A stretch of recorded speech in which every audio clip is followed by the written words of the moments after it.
So I think we can make a start. And while we say hello and I welcome you, Christelle will probably join. So welcome to the last session of the last board meeting of 2022. You are all very welcome. I hope that you had safe travels back to back home for those who are not located in New York, that you are all safe and healthy. And ready to start the holiday season and have some rest before we restart in 2023. Thank you very much for your participation and mostly for those who are participating at very unsocial hours. A very special thank you for your commitment and your involvement. So we still have a few topics ahead of us today. Fortunately, we were very effective in our New York board meeting, and we were able to anticipate quite a number of decisions, which saved us from meeting last week. But we still have a few things to do today. So let's try to be as effective as we were last week or 2 weeks ago, and be ready on time.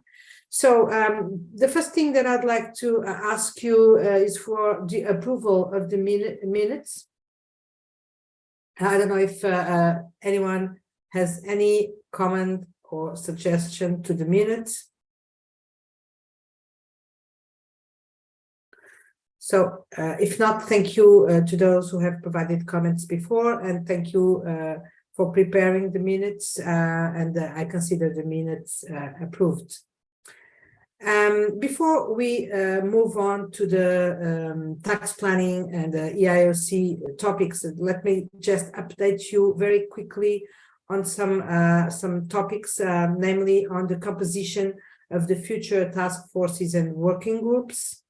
After the New York board meeting, there were not that many changes, but I just want to reconfirm the composition. The assignment of some of the TAs, technical advisors, to these task forces, and also to the EIOC and technology working group composition. Just a recap of what's been said and confirmation. The first sustainability task force will be divided into two work streams, as you know. One that will deal with independence topics for the sustainability assurance, and the other that will deal with ethics issues in the code for reporting and assurance. These two work streams will be respectively led by Mark Babington and Christelle. And the first work stream will have Jens Paul, Brian Friedrich, and Chana. I'm sorry, Chana, but I also always have difficulties in pronouncing your surname, but it's Pizenke. This will be the participants of the first working group. The second one, led by Christelle, will have Rich Husken, Vanya Burgett, and Sung Nam as participants of this second work stream. And the task force 2 on the use of external experts, led by Laurie Ensley, will have Sanjeev Chaudhary, Sadia Adam, Luigi Nizzoli, and Andy Mintzer. This will be the participants, the members of the task force. In parallel, some TAs kindly offered their help, assistance, contribution as needed, and considering the needs and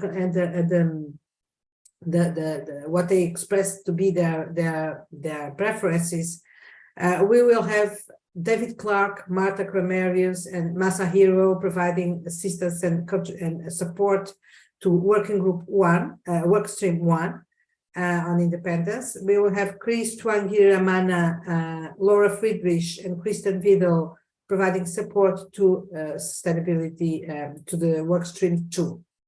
And thank you for offering your contribution. That it's very welcome, and it will be very necessary in different areas like outreach, supporting technical requests, technical research, etc. The EIOC, led by Vanya Burgett, will have Félicien Mouvoudi, Laura Friedrich, Marta Cremerius, and I have invited Rania Mardini to integrate also this working group, this committee. I will have a meeting or a catch-up call by tomorrow, expectedly, with Rania and Paul Mutara on a few topics, and they will confirm, as I expect, their availability to make part of these groups. And finally, the technology working group will be still led by Brian Friedrich, and we'll have David Clark there, and hopefully as well Paul Mutara, at least the future new board member that I have invited to participate in this working group. So the other, the tax planning will remain untouched as it is, so it doesn't deserve any specific mention. Thank you to all of you who expressed availability to make part of these task forces. As you already know, this is going to be a very challenging year on sustainability, and so all the contributions and collaboration are very welcome and very expected. If I ask you now if there is any question on this, the composition of the task forces, working groups, etc. Well, I will reconfirm the participation of Paul Mutara and Rania Mardini later, when they will be able to confirm as well. And if there is no other question, then we can move to the next topic in the agenda. I've got to confirm that we have the necessary quorum, but since we are only missing Yao Shu, and I don't know if Christelle has joined in meantime. She has. So we have the necessary quorum, and I would now ask Jens to take the floor. As you will recall, we are aiming at approving an exposure draft on tax planning. I'm sure that the task force has been kept very busy with all the very substantial and important comments and suggestions that were made by board members during our week in New York. But I'm also sure and confident that we are going to be able to have a smooth approval of this exposure draft today. Jens, thank you very much, Jens, and Carla and task force. Thank you very much for the work done in between the two sessions of this meeting, and the floor is yours. Thank you very much, Gabriella. I hope you can hear me all. Perfectly. Great. Thank you to all of you for all your input, your comments, and drafting suggestions.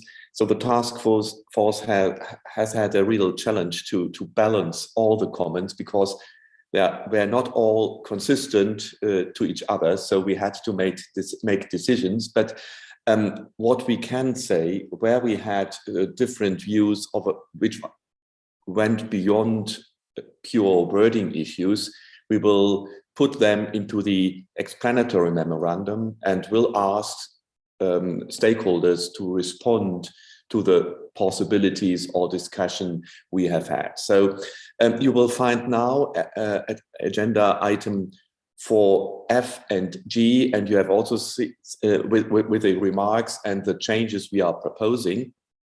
But you have also seen in the posted documents a clean version of each of the sections 380 and 280, and some commentary on those issues we have not taken on board.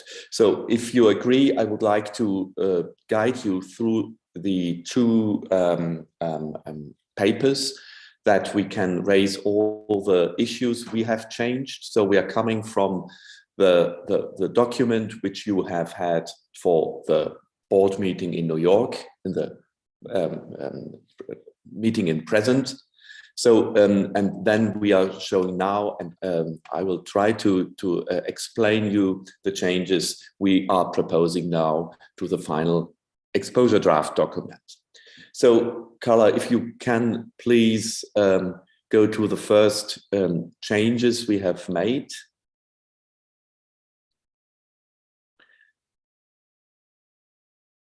So here is a minor edit in response to a board member's suggestions. You see we are changing 385A1 in respect of the structuring the client's affairs. So it's clearer than to say its affairs. So that's clear that is the client's affairs. I think that's a minor change. The next change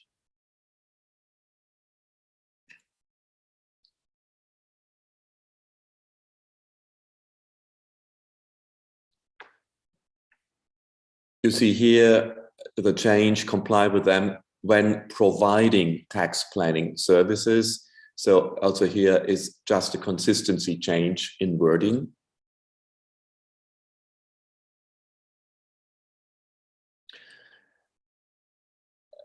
The last bullet point on 380A8 is ensuring that the client's tax planning arrangements are consistent with any publicly disclosed tax strategy or policy. Also, that is a clarification to put in publicly. And in the requirement, there was some confusion about the timeline of the engagement. So we have tried to be as neutral as possible. So instead of saying if a professional accountant is requested to provide, we say as part of providing a tax planning service. This is the more broader and the more generic introduction. And by that, we want to respond to the questions we received from some board members. So also that is not a substantial change in the meaning, but perhaps a clarification.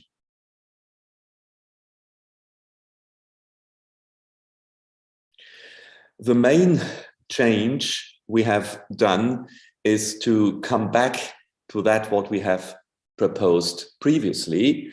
We are proposing to revert to affirmatively advising on or recommending a tax planning arrangement. The reason why is we get a response from a significant number of board members that they are thinking that by deleting the word affirmatively, there might be some confusion whether the professional accountant is allowed to inform about issues concerning the assessment of saying that there is no credible basis in laws and regulation. I see, can you have raised your hands?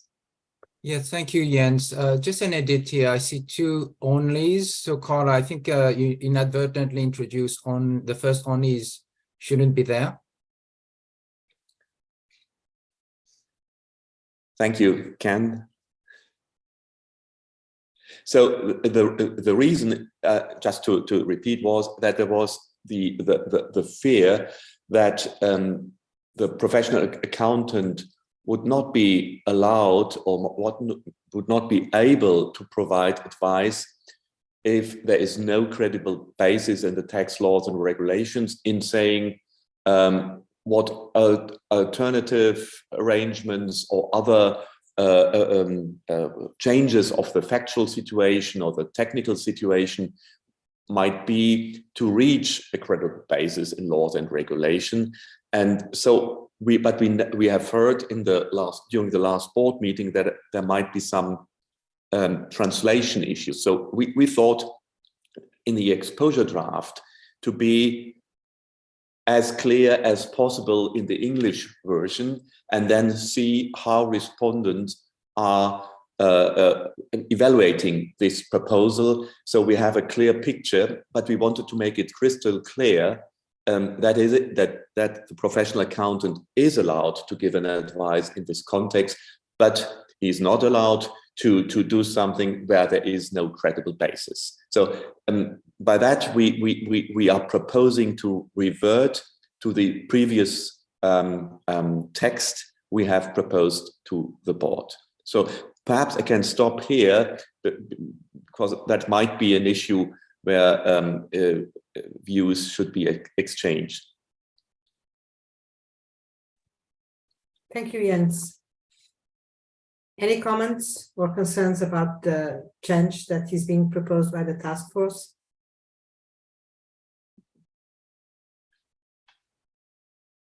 We know that this is one of the topics or the words that have deserved a lot of comments and different approaches. I see Mark. Mark. Thank you. I suppose that I think that the task force's proposal to test this wording in the consultation is probably a sensible one. Like, as I read it, the language that you're currently using of affirmatively advise on or recommend is effectively tautological, because if you're advising or recommending something, you are affirmatively doing it.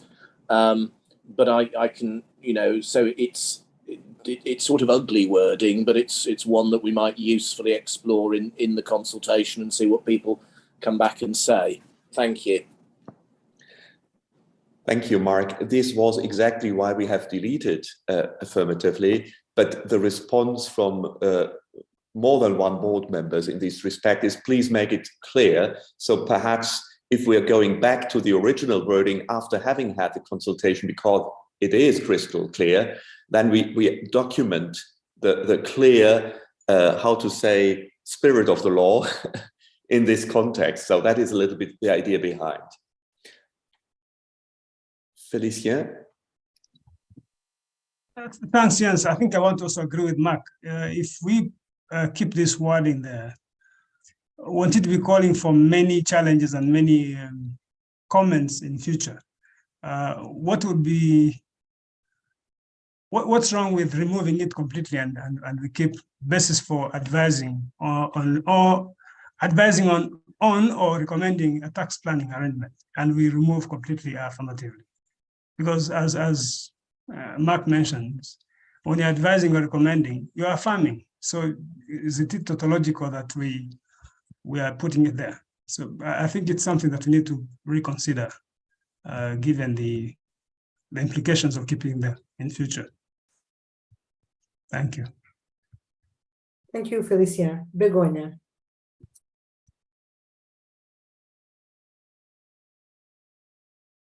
Thank you. Thank you, Gabriela. And sorry, I would like to understand better the affirmatively word. I don't understand. Is that the idea that with this sentence, do you try to say basis for advising on or recommending the adoption of a tax planning arrangement? Is that the meaning of that? I'm questioning because I don't understand the word affirmatively. I understand that this could be a way of testing, as you are saying, but just would be like to understand why you need to put this affirmatively there. I don't really understand it. Thank you. Thank you, Begoña. Ken. Thank you, Gabriela. I know I'm happy to sort of maybe go over a bit of the thought process. And Jens and any other members of the council, feel free to come in as well. I think, first of all, we have to be very clear in our minds. If we take out the word affirmatively, that would in effect preclude the PA from saying anything about the tax planning arrangement if there is no credible basis. And that's not going to, this isn't what's going to happen in practice, because the accountant is going to engage with the client. There's going to be some discussions, and the accountant may choose to share some different, some different options, or maybe provide an alternative way of approaching the particular problem concerning tax planning, whatever it might be. But essentially, if we take out affirmatively, that would preclude the accountant from, in fact, saying anything to the accountant, and that's not what we have in mind. Equally, if we drop advice and just go with recommendation, we would be unduly limiting the scope of this requirement, because not everything that the PA does necessarily will end up with a recommendation. But the PA might, in effect, and maybe that goes to Felicien's and Begoña's comments, in effect, what we are trying to say is, if the accountant, having considered all the facts and circumstances and having done the analysis, comes to a view that there is a credible basis, and the accountant is of the view that that tax planning arrangement is supportable, and therefore they can advise the client in that regard, but not necessarily come up with a strong views to say, I recommend you go forward with that, because at the end of the day, it will be for the client to make that final decision on the basis of the accountant's advice. So that's a bit of the thought process. And I know we're kind of dancing on the head of a spin, of a pin, so to speak. But we just have to be careful that if we take out affirmatively, it will end up potentially with one outcome we don't want. And equally, if we just go with recommendation, again, it's the potential for unintended consequences. But that's an issue, as Ian says, that we need to carefully explain on the exposure draft and seek stakeholder input in terms of the translation and so forth. My perspective from having worked with the code for many years is translators, as long as they can understand the spirit and the intent of the board, will come up with the right phraseology in their language to convey that sort of meaning.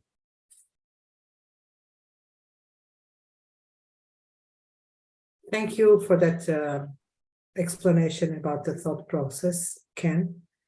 Rich, please. Yeah, this is a minor point, but it seems to me we could rewrite the sentences or add a sentence or two or do it a little differently just to put it kind of in plain terms what exactly we mean here. And then the debate over affirmative or not affirmatively being in there wouldn't become necessary. Thanks. Yeah, but do you have any suggestion, Rich, in that respect?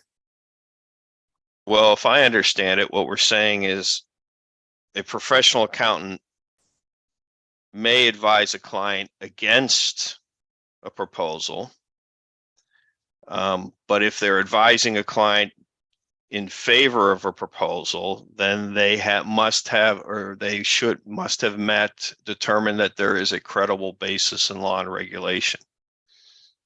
So something as simple as that perhaps eliminates the need for the debate over affirmatively. Perhaps others have other views, so thank you. Okay, thank you, Rich. Mark again. Thank you. I can sort of partly see what Ken is going at, but I think I'd suggested potentially 380.11 could just say a professional accountant shall only recommend or advise on a tax planning arrangement to a client where they've determined that there is a credible basis in laws or regulations for that arrangement. And then I think the application material that follows, I don't think restricts the professional accountant from providing advice other than, other than recommending something in a sort of supportive way. It may be something that we just have to sort of make sure we focus the explanatory memorandum on getting some clear feedback and thinking when it comes to finalisation how to deal with it. But effectively at the moment, I don't have a reading that if you didn't have affirmatively, you'd be left in a situation where the professional accountant couldn't do anything.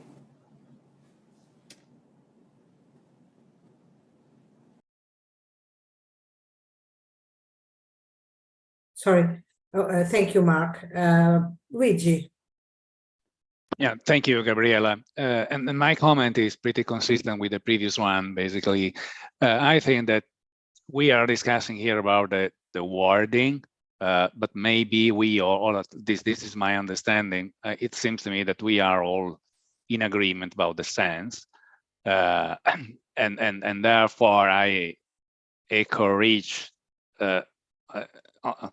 to try to, if possible, identify suitable wording in order to go on with this document without, let's say, continue discussing about affirmatively. That it is a term that probably will raise some concerns because there are no major disagreement on this point, or let's say probably there is a general agreement that we put forward a proposal, Rich put forward a proposal, Mark did the same. So I think that if the task force is able to identify a suitable wording in order to go on, I don't think it is a matter of controversial issue here. Thank you, Luigi, for that point. I agree with you. I don't think that there is any substantial disagreement within the board members, but it's just a matter of words, and that's what I think the task force tried to come up with, was a solution that could meet the many comments made in this respect. But let's see if others have other opinions. Brian. Thanks, Gabriela. Not on the substance. I totally agree with the substance of what's being said. My leaning would be to just get rid of affirmatively advising on or, so that it was just simply basis for recommending a tax planning arrangement, because I think that the advising component, particularly if I'm advising against something, is picked up in the 11A1 paragraph already. Having said that, though, I'm not super fussed at this point, given that it's an exposure draft, and I'm perfectly happy for this to simply float as is. But I do see that it feels redundant and unnecessary to have affirmatively, and then I might then also remove advise, because then it gets rid of that issue as well. Because like I said, I think it's covered. Thanks. Thanks, Brian. Sadia. Like the others have said before me, I think that the removal of the word affirmative will create less confusion. Yes, it will be more wordy, but Richard's suggestion was a good way to start. And I do realize that the task force has given us several opportunities to try and put this right. Like other members, I didn't comment on this on the turnaround because I was happy with the removal of the word affirmative, but I think about the respondents that will be reading it and not privy to all the conversations we've had on this topic. So like Ken has suggested, the EM and the wording of the EM will be important. Right. Rania, sorry, Sadia. Ken, please. Yes, thank you, Gabriela. And maybe a suggestion so we can close off this discussion. First of all, it's extremely difficult to draft in a committee of 18 board members or 17 board members. So let's not try to draft on the fly. But if I could maybe take Mark's suggestion, maybe to first of all, I think it will probably not be the better solution to drop advice entirely. For the reason I just mentioned earlier, because not everything the accountant does necessarily will end up in a recommendation. But if we were to turn it around to just start with that front foot of the recommendation, and then to say, or otherwise advise, and at least that conveys that sense that, you know, it's more in a more positive sense. So the sentence would raise a PA shall recommend or otherwise advise on a tax planning arrangement, So we keep both, and then we can explain the thought process in the explanatory memorandum. So that would be my suggestion to the board, and you know, that's you know, let's see if anybody would have any difficulty with that. Thank you, Ken. I think it's a good suggestion, but I'd like to see also what Jens and the task force and the task force thinks about that. So we have many times tried to find the right wording, and I think if we are making it clear in the explanatory memorandum, as Sadia has said, our thought process, and clarify that there is the possibility for the professional accountant to discuss with the client the reasons and how to reach a credible basis. I think then we can see whether respondents are thinking that our wording is clear enough, or whether we should add application material on that. But I think in both possibilities, adding it or dropping affirmatively, we have to make the same exercise to be sure that our thought process is clear enough for stakeholders who are reading the text code.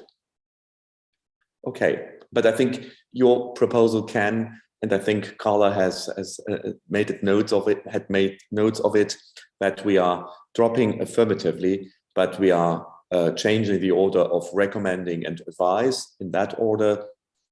By that, we try to make it clear. Ken? Yeah, no, just as Carla is doing the edit on the fly, Carla, it should read EPI shall, well, I don't know if you're editing now or maybe you're making a note, right? But it's you move the recommend first and then it's all otherwise advise. I mean, that was the suggestion. Okay, or otherwise advise. Yeah, great. So I think we then can move forward. And I assure you that was the main point we have had to discuss. There are some editorial changes in the requirement R38012. Shall exercise professional judgment in considering the reputational, commercial, and wider economic consequence. And also an editorial change in the application material. Also there we change from these to the applications to the client might involve adverse publicity. So we have made clear what these might mean. So we have then to change in R38013, that's then a consequential change going back to advise. And making the same wording as we have just agreed on.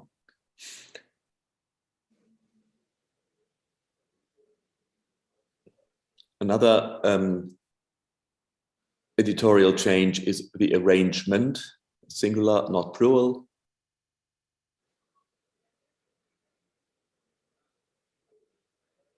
We changed from risk because we agreed during the last board meeting not to have any risk assessments here. It's more about possibility of an adverse consequence for the client. So we changed this to this formulation in the last bullet point of 38016A1. Yes, I think I see Felicien with raised hand. Oh yeah, thank you, Carla. Felicien. Thanks, Jens. I want to take you back to 380.482. Bullet number, I think bullet number 2 or something. 380.41482. 14. Yeah. Not 4, 14. Okay. Yes. A little bit. Yeah. Yes. On bullet number 1, the significance of tax benefits in the relevant jurisdictions.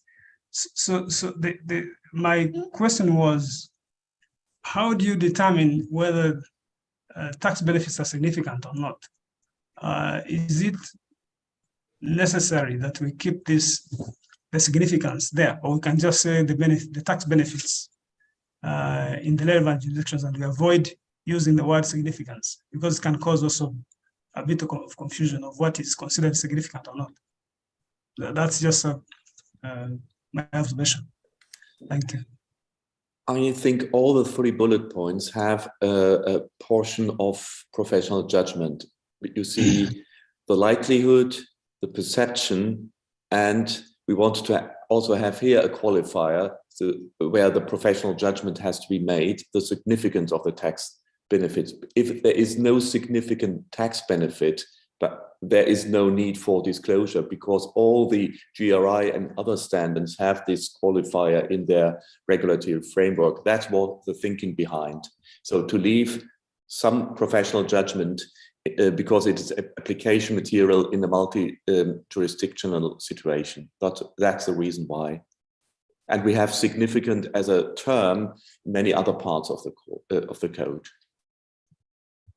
Yeah, and I think it's understandable, but the issue is that when it comes to tax, maybe where I come from, non-compliance is non-compliance. So, or even when it goes to some issues, it may not necessarily be significant, but it can make sense that it is you're careful about it, especially that if it's not ethical, it's causing other issues. So it may not necessarily be significant, but that is just for tax experts to advise. Thank you. Ken? Yeah, thank you, Jens. And no, I thought the other consideration is also so everybody's clear that this is a threshold provision in the sense that it is addressing a matter of the public interest. And whenever we're thinking about issues of the public interest, there's always a threshold of significance. And especially in this case, when it's about disclosure to a tax authority, that entails a lot of work at a minimum, but also a lot of analysis of the situation and so forth. So to call on the PA to advise the client to make disclosure, it does entail, that threshold of significance, in order to go in that direction. So I just want to make sure that everybody understands it's important to have this concept of significance in there, because as Jens says, if it's a trivial matter, it's going to be, it's not going to be reasonable for the code to place an expectation on the accountant to be advising the client to make disclosure, because nobody's going to be concerned about trivial matters. There's always a sort of a degree of significance that has to be considered. Thank you, Ken. And we are not talking about non-compliance. So it's not a NOCLA issue, Félicien. We are talking about the other threshold, the ethical threshold of credible basis. Or you have a credible basis, but you have this mismatch where you think it should be disclosed.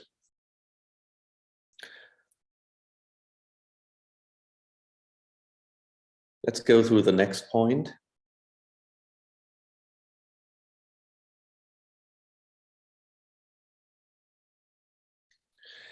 And these are only consequential editorial changes. We have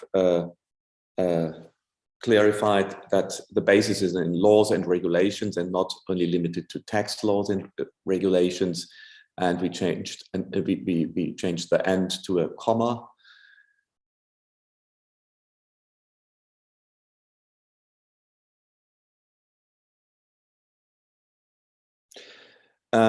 We had here also editorial changes in 38070A4. We want to say now advise the client to structure the tax planning arrangement so that it's better aligned with the underlying economic purpose and substance.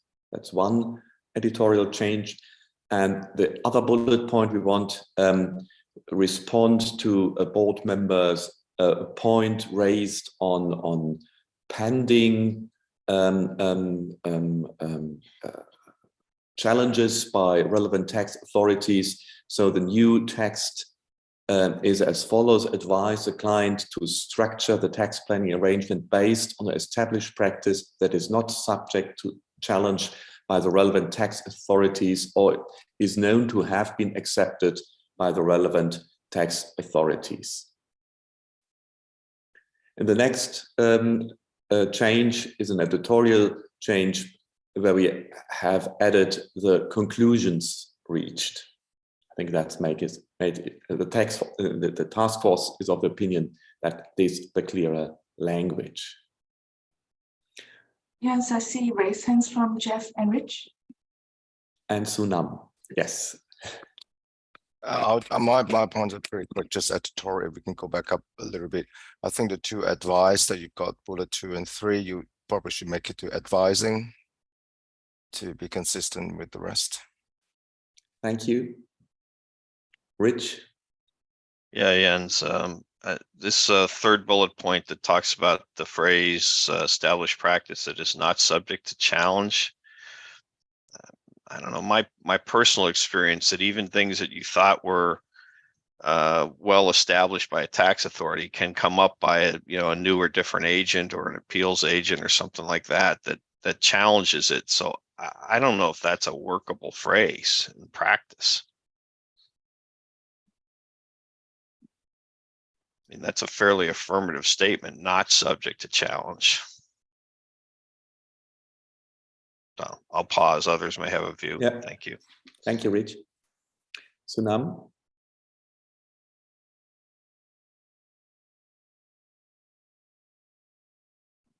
Sorry. Thank you. My question is also on the term established practice. I understand that we the board has made a term and defined this term in paragraph 604 12A2. It says established practice, something like a practice that has been commonly used and has not been challenged by the relevant tax authorities.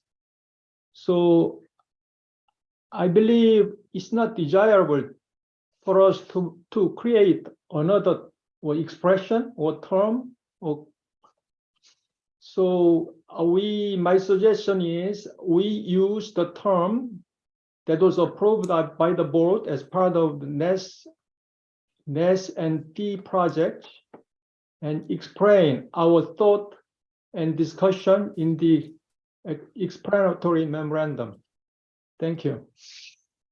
Thank you, Sunam. Laurie? Sorry, I was just considering the Rich point, and I think what was intended by that language, and Jens, you can comment, and maybe you were going to do so, didn't mean to jump the gun, is that it is not currently subject to challenge, i.e. there's not an active dispute underway on the issue, not that it's not possible to be subject to challenge. And so I think, Rich, it's the way it reads, and Jens, maybe you comment on that. But I think the intent of the task force was that it is not currently subject to challenge, like an active matter of dispute, in which case it would be problematic potentially. Thank you, Laurie, for putting this currently in. So we have now, I would say, two proposals. The one is to make it clear with the currently, or the proposal by Sunam to make it coherent with 604 revisions. I think this one here is a little bit more precisely, because we are responding to this challenge where the judgment of the professional accountant is necessary. But I would like to ask Rich if we are adding currently, if your point is then addressed. I think so. I think that was a good suggestion Laurie had. Thank you. Okay. So I would propose then to put it in and to explain the intention in the explanatory memorandum. Okay. So we may go on. We have had this one. Color, the next.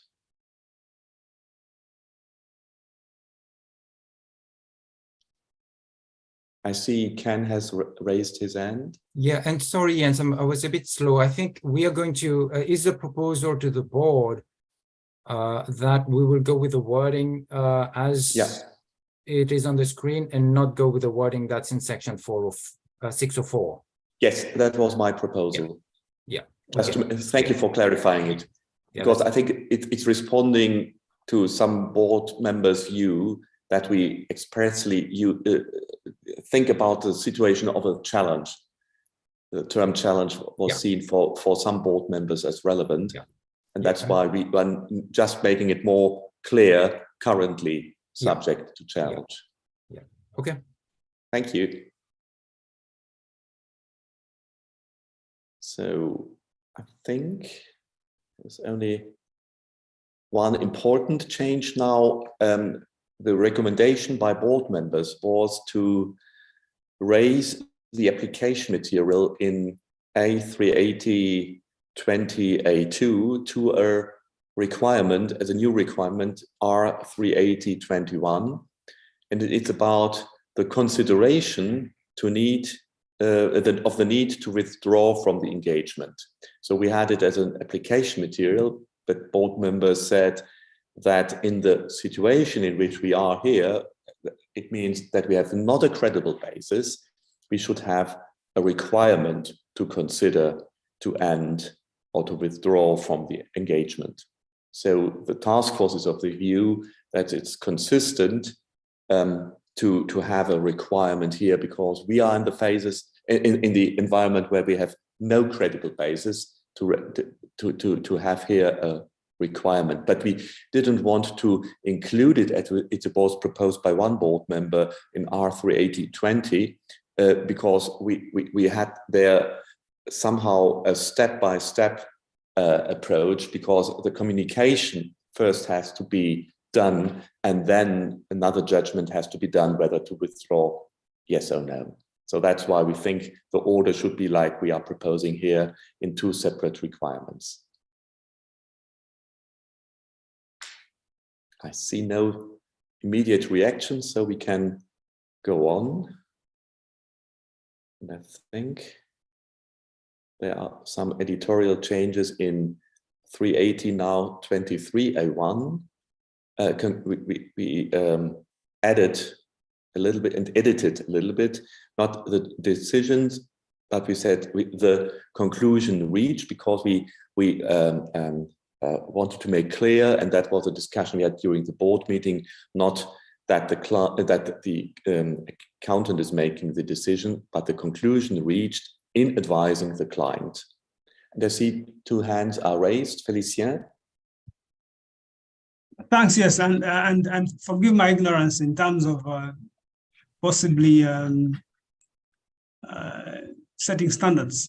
When you look at this, documentation, of course the write-up is very good, but when you look at the way it says that a professional accountant is encouraged to document on a timely basis, you're encouraged. When I was looking at this, and we possibly making it so easy, and we're supposed to be documenting as a requirement, not as an encouragement. So I was thinking maybe if this one could be a requirement for people to document, especially that you're talking about professional accountants in public practice. Of course, where I come from in audit, anything that is not documented is not done. So I was thinking maybe it could be the same arrangement, that if you're documenting, then it should be a requirement for PS to document whatever they do in the advice they provide. Thank you. Thank you. Galen?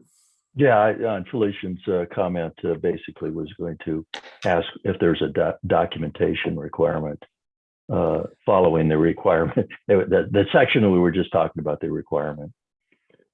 I think we have to a requirement. Yeah, we have discussed this very, very intensively during the last board meeting, and we have, as a task force, described the issue that this is not something we think we should change here, because if we have not a documentation requirement in the no class section on that, why we should have it here? So it's an inconsistency. We would make an inconsistency to the extant code, and changing the overall documentation requirement is not part of the scope of this task force. That is a thought process here behind. So we think that it is in the interest of the accountant to do documentation, but we think that a requirement at this stage wouldn't be the right proportionate response, in contrast to no class. So that is the thinking behind. And that's why documentation is, as we have said, is probably something which might be an issue of a new work stream. I appreciate it. I only raised the question because I think without documentation, as Felicia noted, really there's no enforcement capability from regulators. Thank you. I would say it is exactly the other way around. If you have no documentation, you have a problem, because this type of documentation is, and that's a contrast to the audit. It's not a documentation that you have done a proper job. If you have no documentation and you have not documented the thought process, you are very close that you have not had a credible basis, because you have to prove that you have a credible basis if you're ongoing in advising. So I think the situation is a little bit different from the situation in an audit.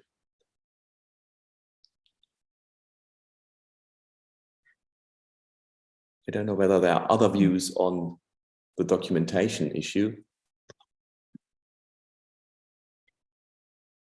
I think that was the last change we have made in this document. Yes, it is. Okay, then we could do the same for the 280 document, please.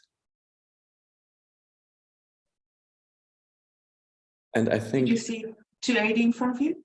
yes. And perhaps we can go through the document and see whether there are any other changes than we have had in 380. I think most of them are consequential changes. You see the publicly and also R 280.9. Okay. We would make here the conforming change to 380 in the affirmatively advising or recommendation piece.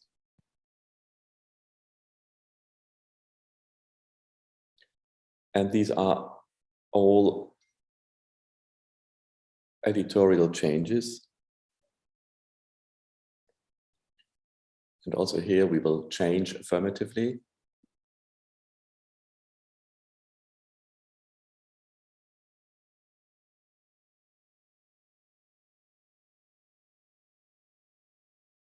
We have also here made clear that we don't want to use the word risks, but the possibility of adverse consequences for the employing organization.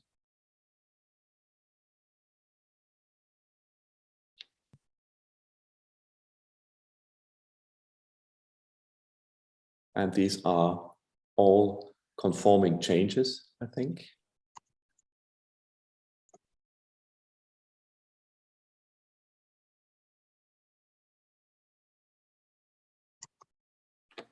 And here we will also add currently subject to challenge.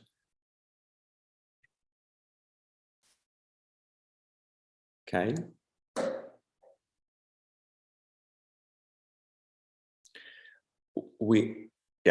I think we are not changing it here to a requirement of the ending of the engagement.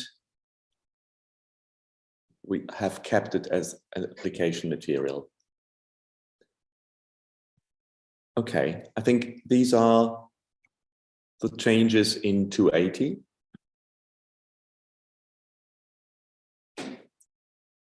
And with that, I think I can now. I see Caroline. Ian, sorry, I dropped off when halfway through the discussion on affirmatively advise. Would you be able to just recap for me where the board landed on that? Yes, sure, Caroline. So we have said that first we will drop affirmatively, but change the order. Shall only advise, recommend, or, and now can you have to help me? What was it? Or Carla, the final wording? It's certainly Jans. It's recommend or otherwise advise. So we're dropping the word affirmatively and switching the order. But it's important to keep recommend and advise because the two different circumstances the PA can advise or recommend on the tax planning arrangement. Okay, thank you, Carla. And we will have in the explanatory memorandum a clear explanation, and will raise the question whether this is clear enough that it is allowed to guide the client in the right direction and to give an advice how to reach a credible basis. Okay, thanks, Ian. Thank you, Caroline. So are there any other questions we should discuss before going to a vote on the exposure draft? So Gabriela, I'm turning back to you. Thank you very much, Jens, and thank you to the board members that made comments. Again, it's not an easy task for the task force, and as Ken said, it's not always easy to draft during a board session with 18 members. But I think that what we have here is a very satisfactory outcome, and I see no one. Oh, Brian. Thanks. Jens, thanks. Yeah, Jens, you went through it pretty quick, just in terms of within the 280 area for the PAIB not to consider resigning if there is some kind of material disagreement and so on. I'm just wondering if you could explain that a little bit more, because it feels like a lower standard for them not to have to at least consider whether something gets to the point of needing to resign, because there is such a significant disagreement. I'm not saying you need to resign, obviously, but it might be something that at least gets to that point. So we had the proposal only to change it for the professional accountant in public practice, and we thought that it is not necessary to make a requirement here in our in 2080 280-20A3, and we have here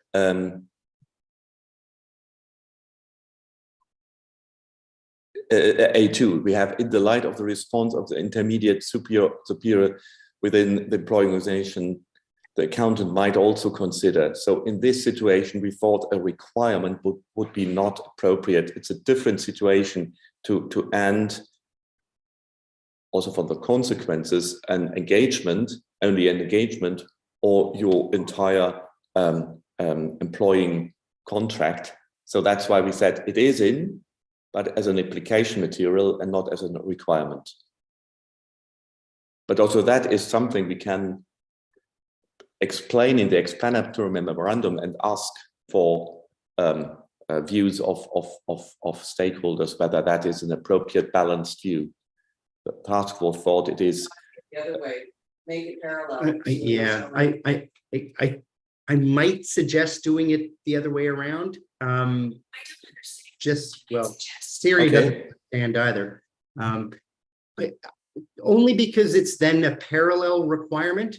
And we're not saying that you need to. So I like the fact that the language is in there, but it just feels like it should be the same level of requirement and the same level of expectation. But then I totally agree with you. I know that the consequences are greater to resign your position, but we're not saying you need to resign. We're saying you need to consider if this situation raises to the level where really you should dissociate yourself from that organization. It's pretty consequential. So, but anyway, that's just my thought. Let's see how the board is viewing this. Galen? Yeah, just a couple things. In the introduction of both 280 and 380, I noticed in the last paragraph we're referencing relevant tax laws.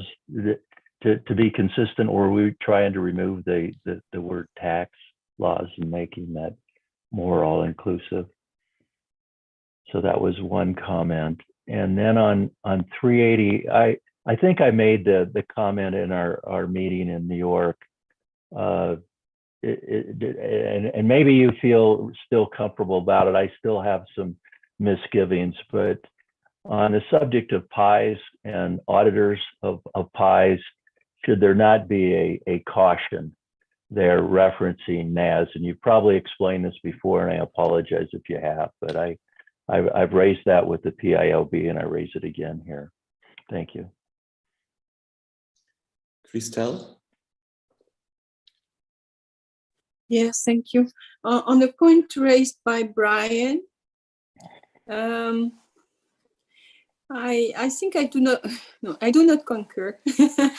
I do not think there is a strict parallel to be done between sort of a business relationship, because servicing on tax planning is an option. It's not an obligation under an audit mandate. And so I do not see a total parallel with the fact that the PAIB is an employee, so with hierarchy, with responsibilities which are not ending at the head of finance role, but it's ending at in the responsibility of those charged with governance when it's important, because we are speaking about a situation that would be significant enough to potentially harm reputations of the company, etc., etc. So if the PAIB is concerned about his own reputation because he feels that there will be an association, this will be a self-reflection. But otherwise, having we have raised the fact that the disagreement should be reported upward, and here in the 280 we say that there are additional procedures generally in companies to raise ethical issues. So. Thank you, Christelle. I think that is exactly what the task force is also thinking. And we have also A3, where we have these established protocols and procedures, whistleblowing and other issues, which you have in place to raise it. But I see another hand from Luigi. Yeah, thank you. And I was basically concurring with Christelle. I don't think that the two PA are comparable in their autonomy and their responsibility. It depends where they are placed in the organization, at least for those in business. So I don't think it is feasible or reasonable to have a requirement in this respect in order to be disassociated from the organization, because it will depend about protocol controls, system put in place, and so on. So it depends about facts and circumstances. Thank you, Luigi. Perhaps I'm coming back to you, Galen. I think we will make it clear in the explanatory memorandum that the scope of the section 380 is the situation where we have non-audit situation. So there is no auditor, there is plain tax advice. And I think that is clear from the structure of the code. And it is, but we will make it even more clear in the explanatory memorandum. And if we then will get the feedback that this should be not only then in the basis of conclusion, but in the text itself, we could think about of adding it into the code, but it's not consistent, I think, with our drafting structure to say, and it's exactly today the day where we have the new NAS provisions, where we have specific tax planning requirements. So I think by that, it should be then clear that this is not the situation we have covered in 604. And concerning the introductory, I think this is a editorial alignment which we can take on board, that we skip tax and say laws and regulation. Ken, I see your hand. Yeah, I would just hesitate on this, Jens, because this section really is about tax planning and consideration of relevant tax laws and regulations. Of course, we do when we're thinking about credible basis. It's a bit more holistic. Wider. But this is about tax planning. It's not about anything that's not to do with tax planning, and we just have to be careful that we're not inadvertently in effect raising the expectations on accountants to now having to consider all tax laws and all laws and regulations whenever they are undertaking tax planning. So we just have to be careful about that. Okay, so we keep the text as it is. Luigi, you have raised your hands. Is it another one or okay? It's a Gabriela, I see no other hand, so I think we have tried to address all the points and made a balanced or a balancing act also in the language. And so I'm happy to finalize my presentation here.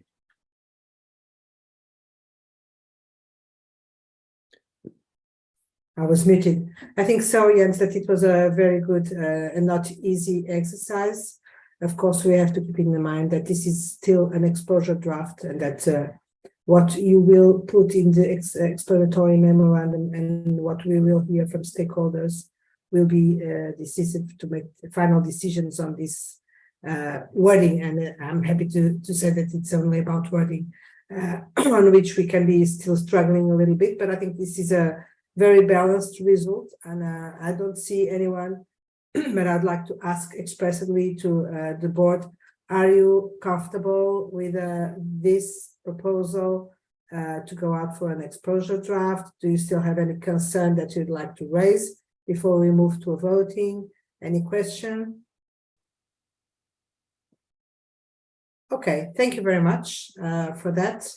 Ken, I will probably give you the floor to run this more operational part of the voting to make sure that everything goes smoothly towards the approval, I hope, of this proposal.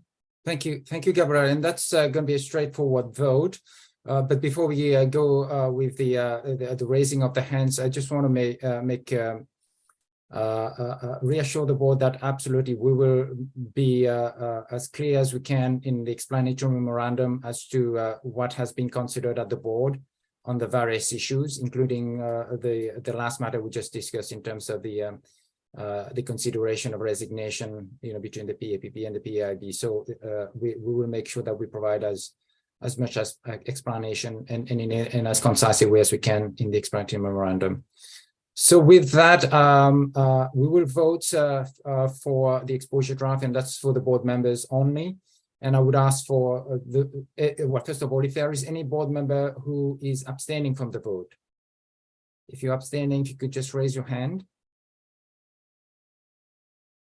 Virtual hand, you mean? Indeed, virtual hand. If there's no abstention, anybody who's voting against the issuing the document as an exposure draft. And who is in favor of issuing the document as an exposure draft? If you could raise your Zoom hand.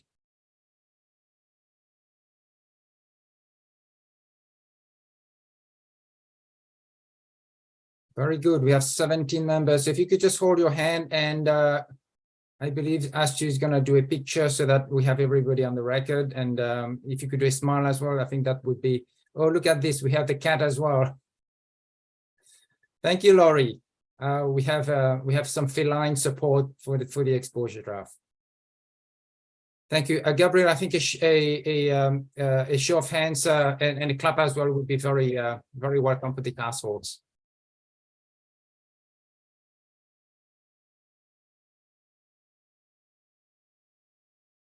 Gabriel, I turn it over to you, and sorry, I will turn it over to you, Gabriela. Go ahead. Thank you very much, Ken. Thank you very much to all of you. I think this is for sure another important moment. I have said a lot about that in our last in-person board meeting, but I'd like now to reiterate, once this exposure draft has been approved, that this is really a matter of being proud and feeling successful about this project. I will recall you again that 1 year ago, we were not that certain, not that sure, not only that the journey was going to be as smooth as it was, at least for us that were not part of the task force, because I'm not going to say that it was a smooth journey and part for those making part of the task force, but another reason for being proud and feeling that we were successful is that the task force managed to make something that was so difficult feel and seem not that difficult to the board, which is also something that I'd like to highlight. And this is, of course, due to the impressive work done by the task force, but also the thorough way they addressed all the comments, all the concerns, all the contributions along this journey. Again, this is part of our promise to innovate and cover new areas and new fields where the IESBA was not before. This is above all something that is in the interest of the public interest. Begoña, I see that you still want to say something. Of course, I was going to invite you, but the floor is yours. Thank you. My words are just to congratulate you, IESBA, the task force, and all the board on behalf of the PIOB for having achieved this important exposure draft. We think this is one of the most relevant topics under the public interest because, well, it covers an area which is very, well, important for all society, that accountants, public accountants in business are in public places, in public office, they work, they do the tax advice in the public interest, which is what we are aiming in this ED. I just aim you to continue with this ambitious goal, which is to work in order to achieve a more ethical behavior of those that are engaged in the corporate reporting in any way, and also in the related fields such as this one on tax advice or tax planning. Sorry. So just to congratulate again, and this is again another efficient, an efficient meeting in which in half an hour or an hour you have finalized this important ED. Thank you very much. Thank you very much, Begoña, for your encouraging words. You know that we are working for the public interest, and this is one of the projects that shows that we are not afraid to thread new areas when it is necessary to serve the public interest. Sanjeev, you still want to say something? Sorry, I just wanted to place on record, the guidance provided by Ken and Carla, has done a lot of hard work. It's not only the task force, but the team at the office, which provided a huge support to all of us. Thought I just place on record my deep appreciation for Ken and Carla as well. Thank you for that note, Sanjeev, more than deserved. And of course, when I speak about the task force, I almost include Ken and Carla therein, because I know that they were not only they followed the work all the time, but they were part of the success of this project as well. So thank you, Carla and Ken, for this wonderful work done. This is really, as Begoña said, an important contribution from IESBA to serve the society and the community, given the problems that we know that arise in this area. We also know that there are many problems related with tax planning where professional accountants take the biggest slice of responsibility and accountability, when there are many other stakeholders and many other participants involved in the problems.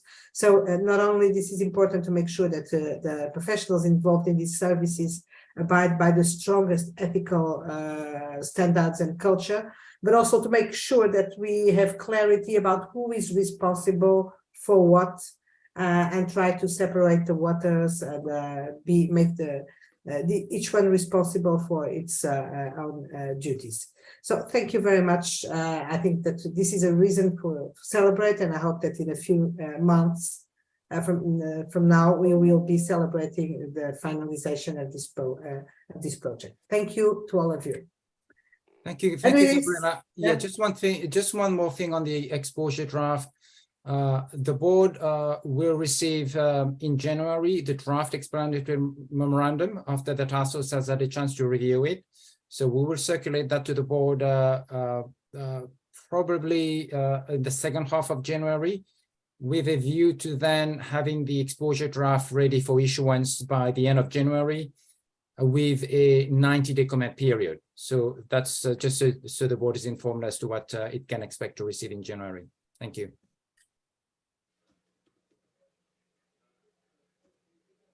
Thank you very much, Ken. And with this, we will now move to the next topic in our agenda, which is the PI rollout. And I would immediately give the floor to Andy to update the board on the the status of the PI rollout Perfect. project. Thank you, Chair. Should be getting the slides up on the screen, please, when possible. Thank you. Thanks, Diana.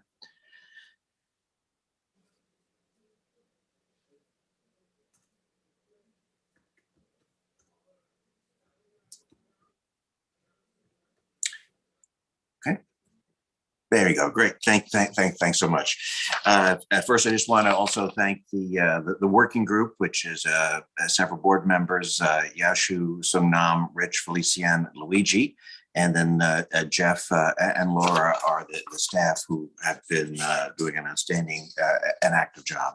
So mindful of the time, I think I'll be optimistic in terms of going through the slides to update the board as to where we are in this rollout process. And so the slide shows the two main features of my presentation, which are what the rollout activities have been, and then also the progress of the IEESB's PI project. And again, a thank you also to Sungnam for being our correspondent member on the IEESB Task Force Working Group activities. So can I have the next slide, please? And we can bounce to the next slide as well. Thank you. Thanks. So a very significant aspect that has taken in this last quarter have been some global outreach activities, including these global panel discussions. And as you see, the two panel discussions were held almost back to back in October. They were very successful in these two particular regions, the Asia Pacific and Africa region. We had over 80 participants, but they represented 29 jurisdictions.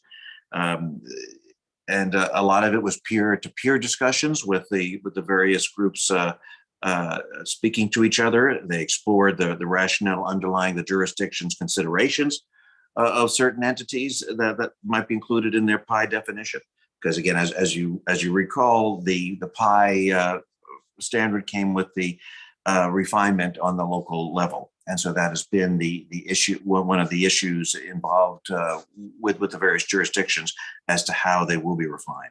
And so the topics included such discussions as financial market infrastructures, large not-for-profit organizations, government organizations, et cetera. They shared their views as to how those were handled in their local PI definitions. Other questions that were candidly discussed was how and whether to include such factors as size or other thresholds in refining the PI categories on a local structure. So it was very gratifying. And again, I appreciate the role of the working group as well as other board members who were instrumental in pulling these off. These were very gratifying, lengthy discussions with some had more interaction by the participants, but the participants were there and they were certainly listening and engaging with the discussion. So this is a very important part of our rollout. The typical rollout is to roll out with practitioners for a standard, but this is more of a rollout with those who will be responsible for the refinement, because that, as I mentioned, this is a bit of a different rollout that must occur. So if I can have the next slide, please, Amanda, thank you. Other activities is actually prior to those two rollouts, the working group had a meeting with Accountancy Europe in September of 2020.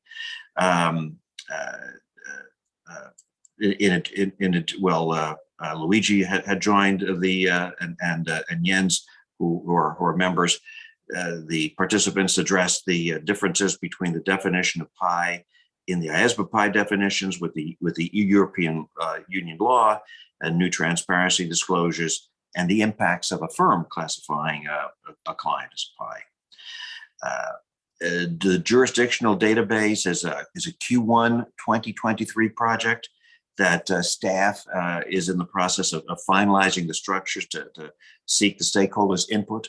I mean, that's essentially the update I have, is that it's on the target for Q1 2023. The jurisdictional PI definitions database will help inform local bodies when refining the PI categories as to what's going on around the globe. And as I mentioned, I know that staff is diligently working on trying to finalize that so that they could start getting that input in this upcoming quarter. The Q&A, I have probably more than once told the board that the Q&A would be out by now. So it isn't, and I think it's probably because of many of the issues that we discussed earlier in many earlier days of this November-December IESBA meeting. We do expect it to be released in the first quarter, along with a one-page infographic. I think we're fairly settled on the words, and we just need to have some staff review before it goes to the board for fatal flaw review. And so I'm optimistic that that will happen soon. But there haven't really been many significant changes to that.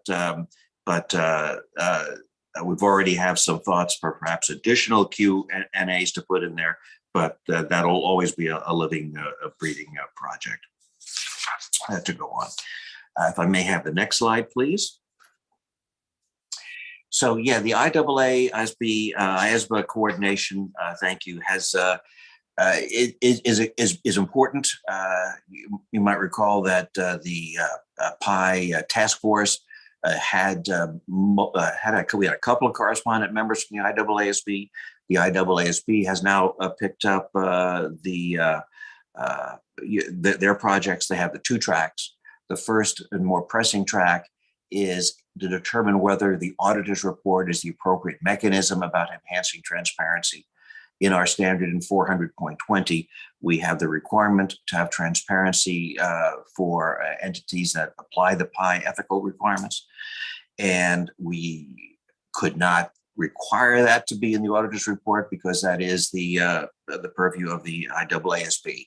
So the standard as it is right now says an appropriate in an appropriate mechanism, and the IAASB is in the process of considering this exposure in track one. It looks like there's great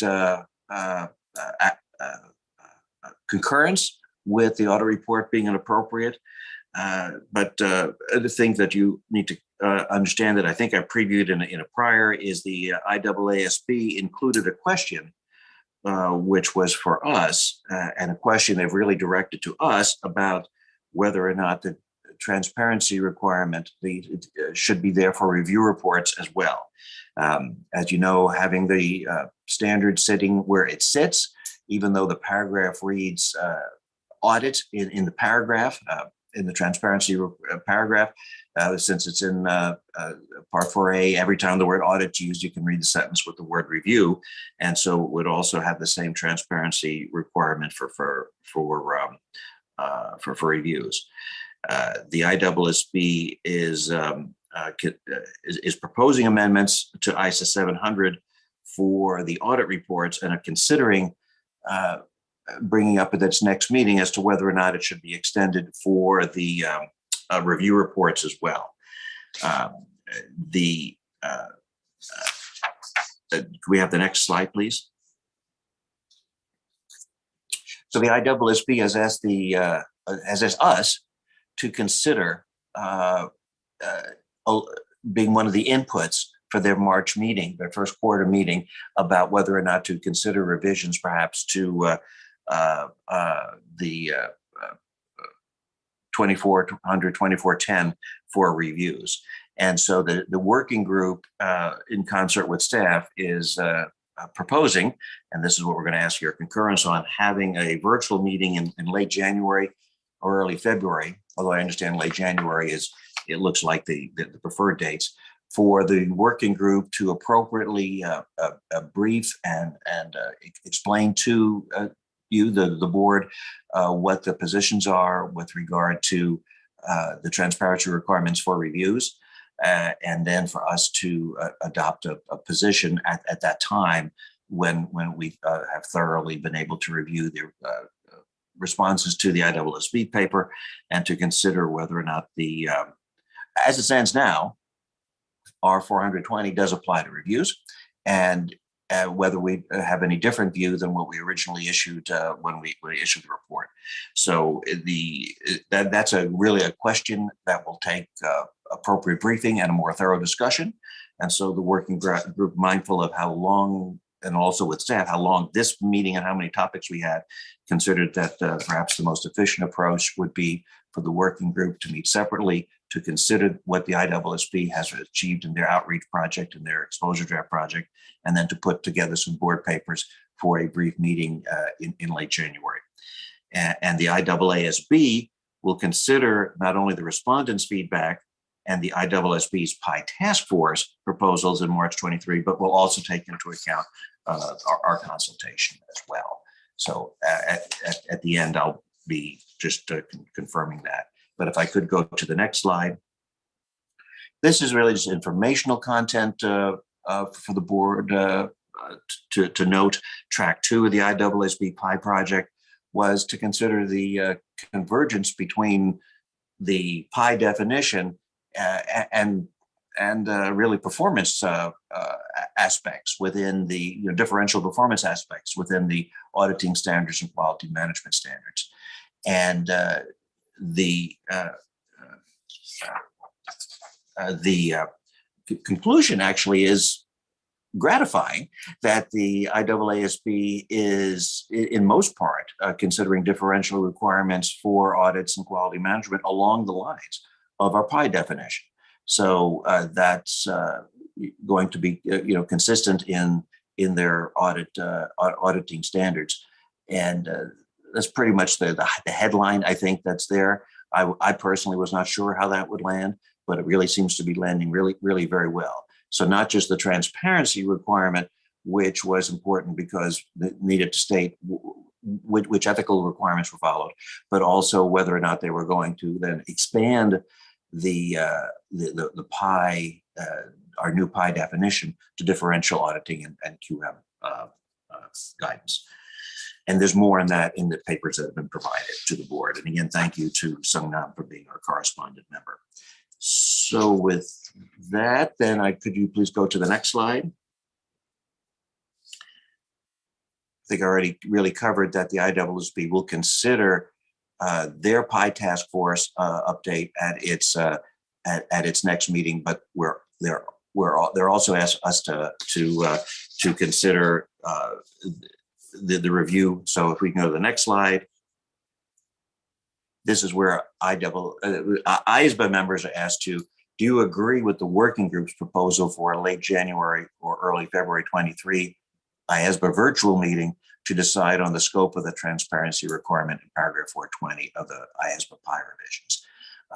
Again, as it stands right now, if we do nothing, it is that the standard that we issued applies to reviews. And I'm not proposing that the working group has expressed a view on that. I'm just saying that the IAASB has asked us for our views on that, and that the working group intends to prepare agenda papers so that we can thoroughly and thoughtfully give it the due consideration.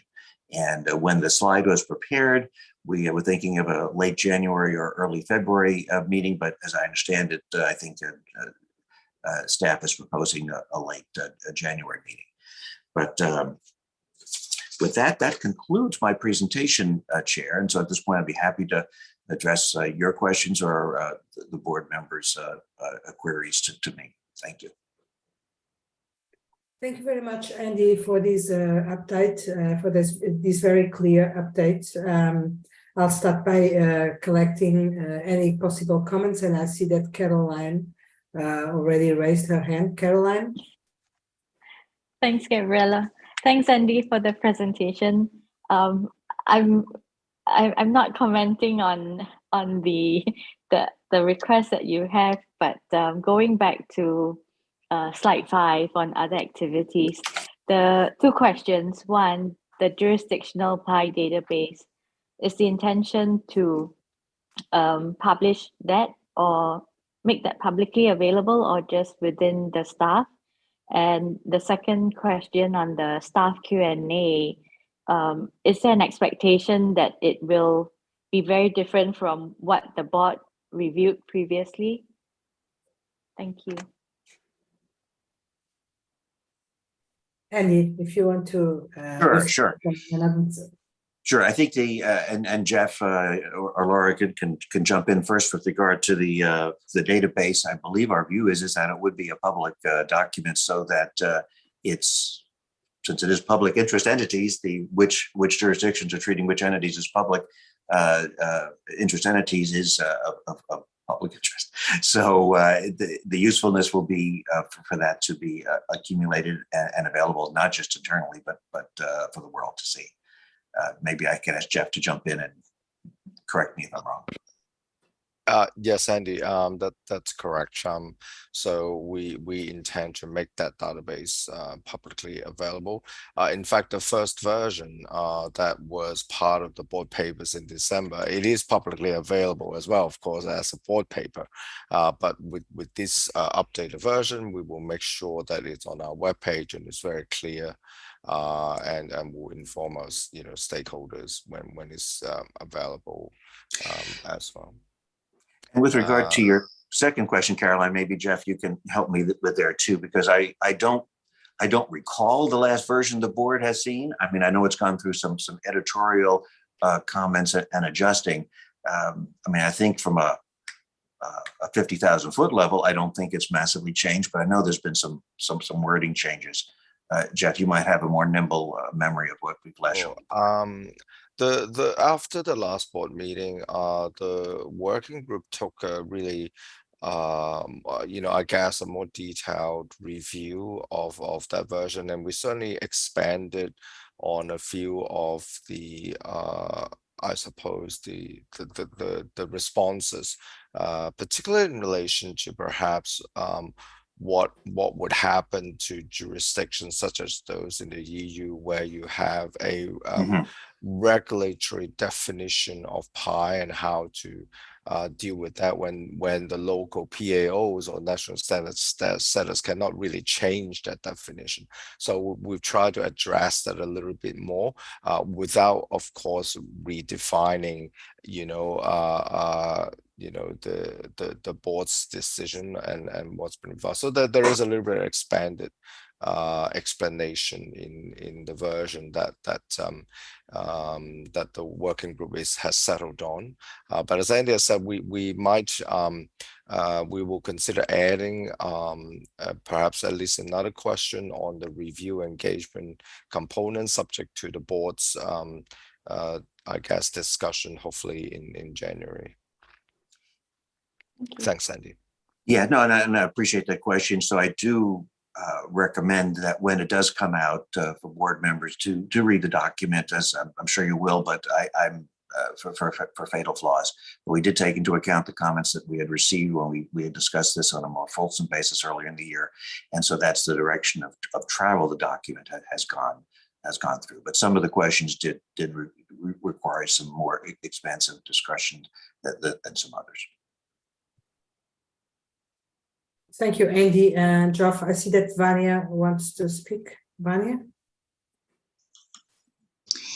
Thank you, Gabriela. And yes, thank you, Andy, because I've been called to make some presentations about the definition of PI in Latin America. And in general, my counterpart at the roundtables are lawyers that is claim that the law says that, and then IESBA says that. And it would be very helpful for me to have this document so I can better base my dealing with that. So quite interesting. Thank you. Do you have a presentation date established? Actually, the first time I gave this presentation, Diane put together a presentation for me with the result of the change in the definition of PI. And that's the material I've been using. Maybe I'll can share it with you so you can give me some new directions and help me to update it. Thank you. Okay, sure. No, thank you for informing us. And Jeff, I guess we could see what we can do for Vanya on that account. Thank you. Okay, thank you very much, Angie and Geoff and the working group for the update and for the work done. We understand that there is a request for an interim board meeting to decide upon this question about the scope of the requirement. I also understand, as far as I can understand, this is mostly to allow IESB to move forward. And so we are being collaborative and trying to make decisions on our side that do not prevent them from advancing on their project, which I think it's a good thing. At the same time, and even if the organization of an exceptional board meeting always takes some work and some burden on the staff, this is part of our will to become more agile and able to make decisions along the way and between the board meetings that we have been speaking about on the last time. So I think that unless there is a relevant difficulty on the organization side, I think that we should really try to solve that question sooner than later and provide the IESB with a decision that allow them to make their own decision. So Ken, I don't know if this is agreeable on the staff side that will take the burden of the organization of the board meeting and finding a date, which is always a difficulty, but I'll give you the floor to say whatever you may want to say about the possibility of organizing this meeting. Yes, indeed. It should be doable, Gabriela. It is a matter of really canvassing the board for availability. So staff will send out a doodle poll as soon as we're able to. I'm not sure we will be able to do that before the end of the week, but we will try to send a doodle poll just to obtain board members' availability, and we will go with a date that will garner the most presence in terms of board availability. We're looking at the week of the 23rd, January 23rd. So just wait for that email to come through. And then if you could just indicate your availability, we'll set up the meeting. It should not be a problem. Okay, thank you very much for your availability and openness. Geoff, yeah, so you were raising your hand, but then no, Ken's already addressed that. Perhaps I'll just say that the email will come out tomorrow. So hopefully we'll get everyone's input. Great. So we will meet again by the end of January, which is good because we miss each other. So and it's good to feel that we are able to make decisions and to solve problems along the way. I think this is very rewarding as well. So thank you again once more, Andy and Geoff. I would just ask Begonia if Begonia wants to say anything about this. I know that this is a topic that speaks to the heart of the PIOB. So if you want to add anything, please. No, thank you, Gabriela, for the opportunity to say something else about this. But the only thing I can say is that having an agreement between the IESBA and the IESB is really important in this field, in all fields, I would say. And knowing that there are different definitions, not only legal, but also in this between the two boards is even more dangerous. So please agree, because this avoids problems for preparers, public accountants, and the public opinion again. So it's in the public interest indeed. So thank you for making that effort to agree in these important definitions. Thank you. Thank you very much, Begonia. Well, thank you. So we will close that topic and hope to have some another meeting by the end of January and decide upon this question. Thank you to all of you. And we are now moving to the last part of our meeting, of our last session of our last meeting of 2022. And before moving to some final words and some farewells, I would please ask Ken to update you on the March board meeting, but also on some other issues about which Ken would like to say something. So please, Ken, the floor is yours. Thank you very much. And I'll be quite brief regarding the March board meeting. We have been in touch with the Abu Dhabi Accountability Authority. They are working on the outline of their big summit that they would like to organize. It is going to be in the week of our board meeting, so the week of March 13th.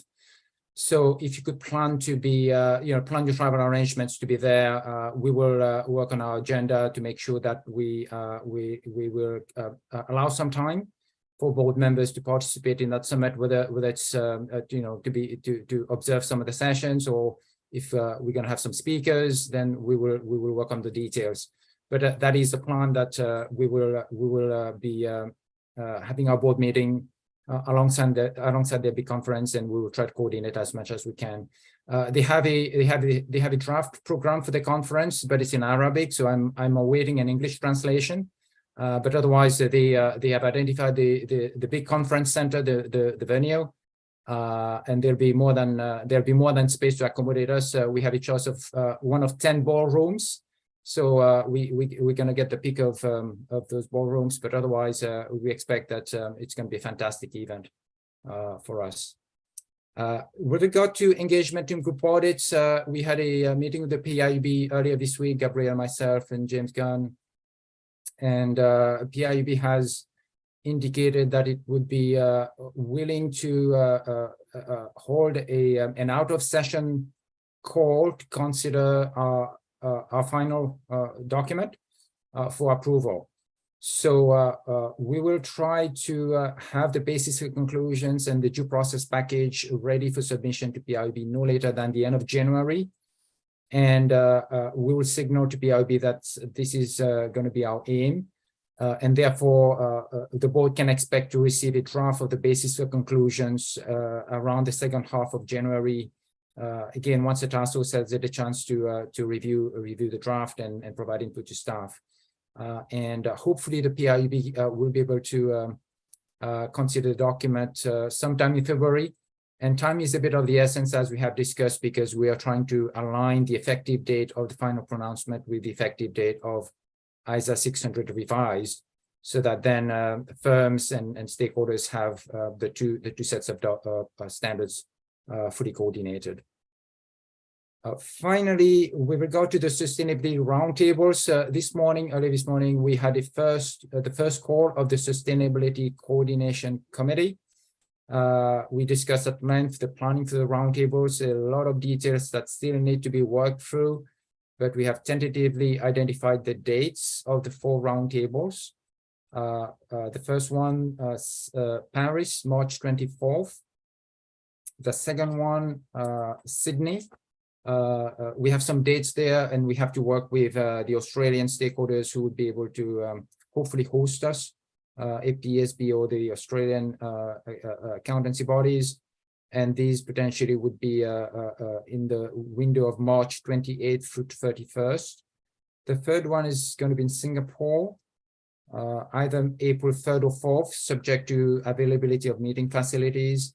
And the final one, New York, April 6th or 7th, subject again to availability of participants, etc. Some of the details still need to be worked through at the level of the coordination committee and staff and so forth, and we're liaising with the hosting organizations, etc., over the coming weeks. And we will have a further update to the board in January. And maybe with that, Gabriel, maybe just a final item in relation to sustainability, and that's to signal to the board that the Sustainability Task Force and the Experts Task Force will consider the need and the timing of board virtual calls over 2023.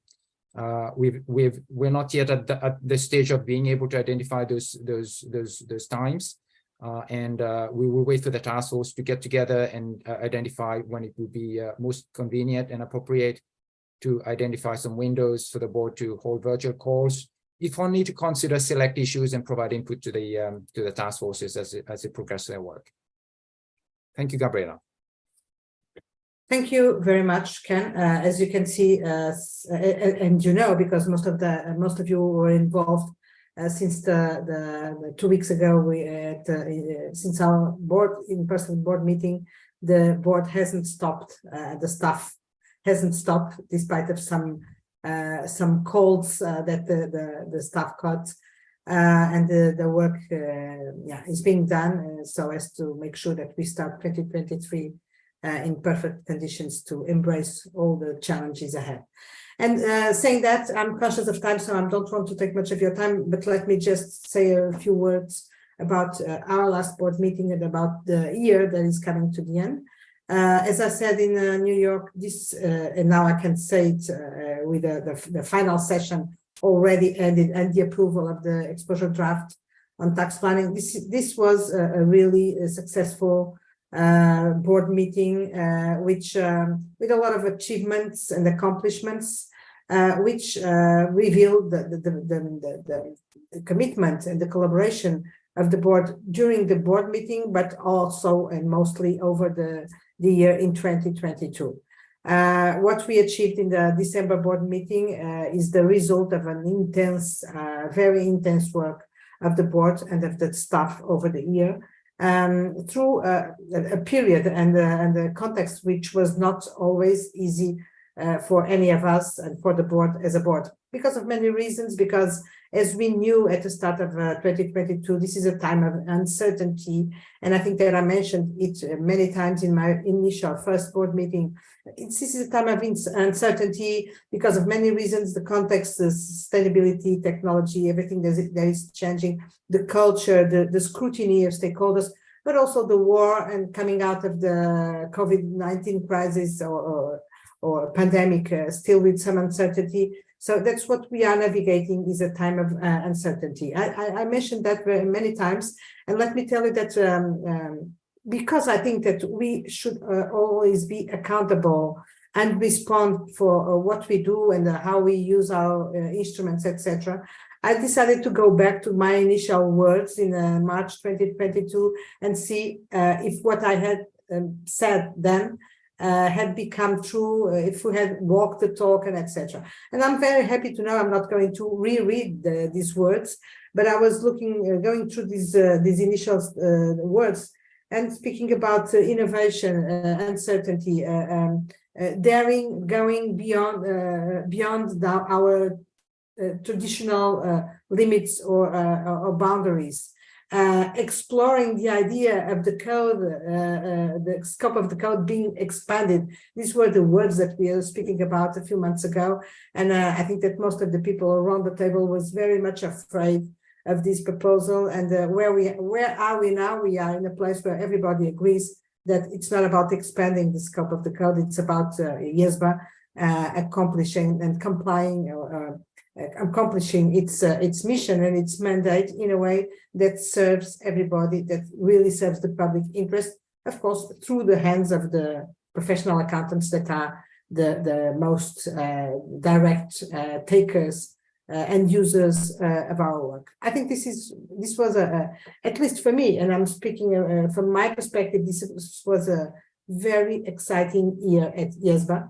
With a lot of changes, as far as I can say, and as far as I can see through the past, we managed not only to be to get ready and to be timely in a number of issues, anticipating schedules, being ready to hold interim board meetings as we already did and as we are now deciding to do. Organizing global roundtables for tax planning, but also these workshops for PI, etc. So reaching out to stakeholders in a way that really allows us to say that we are walking the talk. We are always speaking about collaboration. We are always speaking about doing with the others. I remember that at my initial words in March, I spoke about the otherness, which is something that we should put in practice. We work for the others. We do not work for the IESBA. What we do is not an end in itself. It's an instrument to serve the public interest. And I think that I'm very happy to understand that I think that this is, I think that I can say that this is the mindset, the approach of all the board members and of the board as a whole. I also dare saying that after these 12 months and from what I have experienced from my side, this board is much more than the sum of the individuals that compose this board. Of course, there are a lot of talents, there is a lot of individual talent, contribution, etc. But what we do at the end and what we achieve, it's more than the sum of the individuals. And this is what we should also always aim to doing. We did not only achieve to approve or to bring 2 projects to the end, ETGA and technology. We approved an exposure draft. We approved 2 project plans to keep us busy, very busy, by the way, on the next 2 years. 2 surveys. When we advanced on our strategy and work plan and had meaningful discussions that I very much welcome at the board. We published non-authoritative material, Q&A on NAS and fees and etc. So a lot of accomplishments, material accomplishments. But I think that together with this, and we did a lot of progress on communications, on mostly on the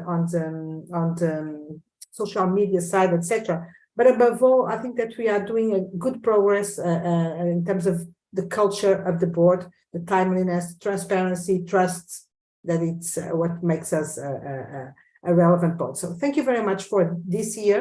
Thank you very much for welcoming me that this way. I felt always, all the time, over these almost 12 months, very much supported, very much welcome. And I have to thank everybody at the board and at the staff for all this incredible year with a lot of change going on, the transition to another to staff-based model, the foundation being created, some budgetary awareness that we also have to accommodate. We held an executive session to think about ourselves. So I think that we did a lot, not only in terms of achievements, but also to make us grow as a board, working for the people and with a purpose. So thank you very much for that. And I'll stop here, not before thanking specifically the board members, the staff, our observers who bring us a lot of value. Junpei Kato, Begonia on behalf of the BIOB, but also Robert Buchanan and Chego who attended our board meetings, and of course Galen, as I usually say, our preferred chair of the CAR, that fortunately will still be there for some time. The non-official observers that are with us, that some of them made the way to New York to be there in person and attend the meetings. All the stakeholders with whom we interact, but mainly the IESBA and IFAC for all the collaboration and the support. And of course, in a special word to Diane Jules, who made other decisions, but left her mark and her work with us. And a very deserved thank you word for Stavros Tomadakis, from whom I got all these building, all these work projects ongoing, and a very specific mindset and compromise. So thank you also to Stavros. And with that, I will move to the very last part of our meeting. We still have a few minutes, and this last part of the meeting is to say, unfortunately, goodbye to Hero and Caroline. I will give them the opportunity to say a few words. Just to remind you that Hero and Caroline were with us, with IESBA, with you most of the time, for some time. Hero served the board from 2007 through 2022. He was a member of the Technology Task Force of the IOC and of the Role and Mindset Task Force. And we are very grateful for all the contribution of Hero, also coming from a very important region, part of the world and culture. And I ask you, Hero, if you want to say a few words before we move forward. Hero, I can't see you, but... Thank you, Gabriela. Can you hear me? Yeah, very well. Oh, thank you for this opportunity to say my final words. As you said, as Gabriela said, I became a board member in 2017, and since then I have been involved with the Role and Mindset Task Force, Technology Working Group, Technology Task Force, and EIOC.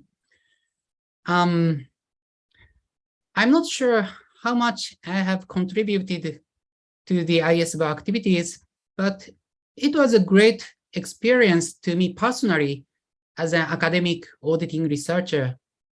I have learned a lot about, for example, how a global standard setting process is working and how smart, how dedicated, and how committed all of you are in the process, to the process. And actually, I've got a lot of new research topics that I should work on in the future. And I thank all of you, board members, technical advisors, staff, and official observers for everything. And especially, I'd like to express my gratitude to my TA, Masahiro, and my former TA, Toshi Asada. They always helped me a lot and supported me in many respects. Finally, from now on, I'd like to be an IESBA ambassador by teaching students, conducting research, and communicating with various stakeholders. Thank you very much. Thank you very much, Hiro, and we will of course count on you after your term ends to continue, as you say, being an ambassador of IESBA and an ambassador of ethics in accounting, which is the most important. Thank you for everything. Caroline, now you, and it's difficult to say. I've said a lot of things in New York, but just want to thank you personally, but also on behalf of the board for your amazing, impressive contribution, commitment, for your always very wise approach to not only to the topics, but also to the way to make sure that we get agreements, that we accommodate opinions without getting into lower levels of requirements and the robustness of the standards. So what I've seen you doing over this year, I think it surely reflects what you did over your mandate, and your mandate started also in 2017, so it's 5-6 years with the IESBA. The last 4 years with the planning committee, and the last 2 years as a deputy chair. So the level of delivery and commitment to the IESBA is very impressive, and I am very, very grateful to you for that. You also had a number of roles, like chair of the engagement team, group audits task force that we are bringing to the end, and thank you very much for that. Member of the fees task force, member of the alignment of part 4B with ISO 3000 revised task force. So also a number of other commitments and a strong and deep involvement with our projects, for which we are very grateful. Caroline, do you want to speak? Do you want to say a few words? Thanks, Gabriela. And first of all, thank you for your leadership and your friendship. I think it has been, for me, a wonderful year as well. So as a board, we have achieved a lot, but personally, I have also enjoyed the experience in the last year of working with you.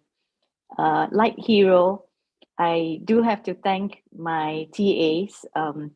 So Greg is my current TA, but prior to Greg, there was Colleen Dunning, who was also from KPMG.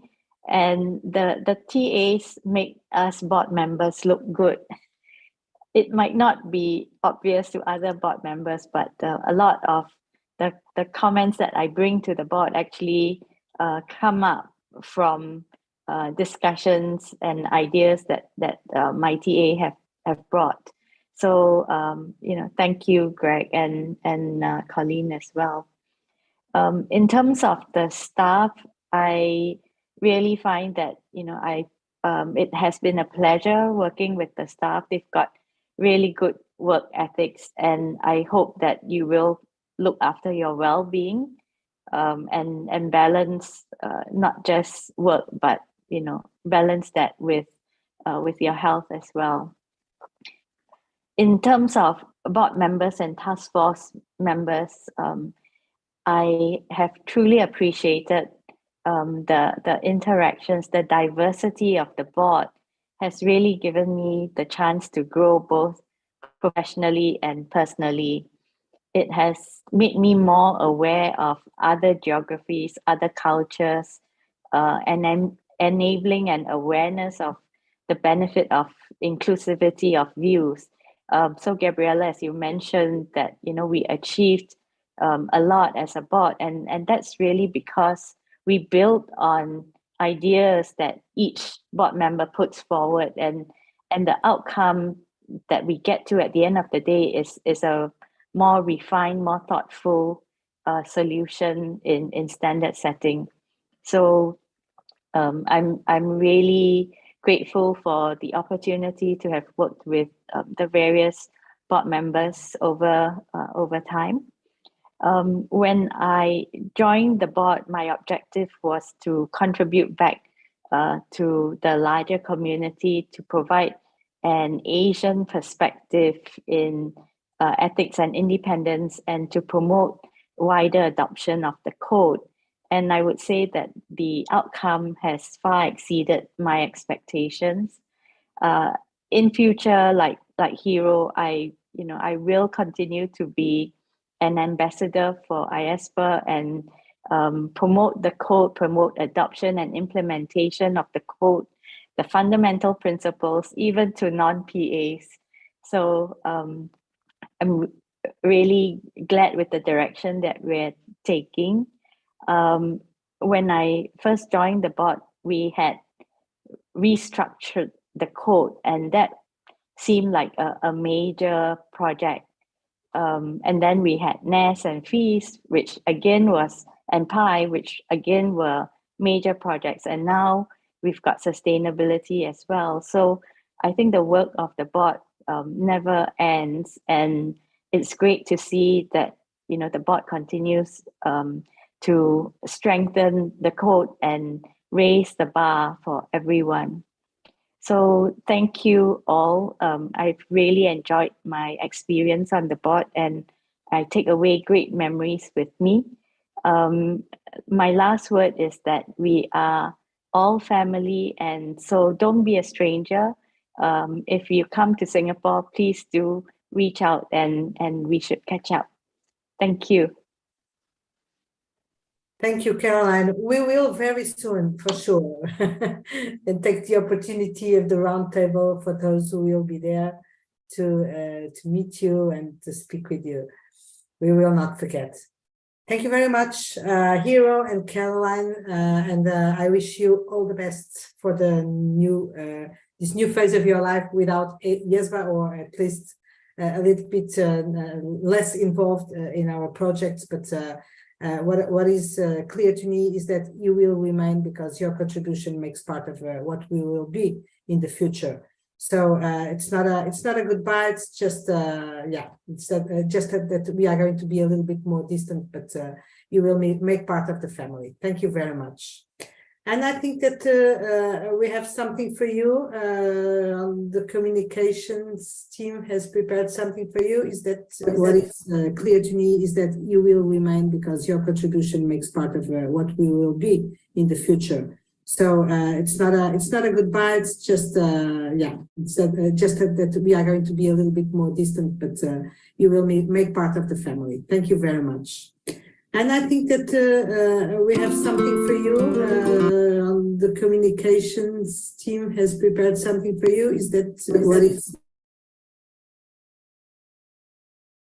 Yep. Let's give Astu a moment to bring up the short video clip we have. Astu.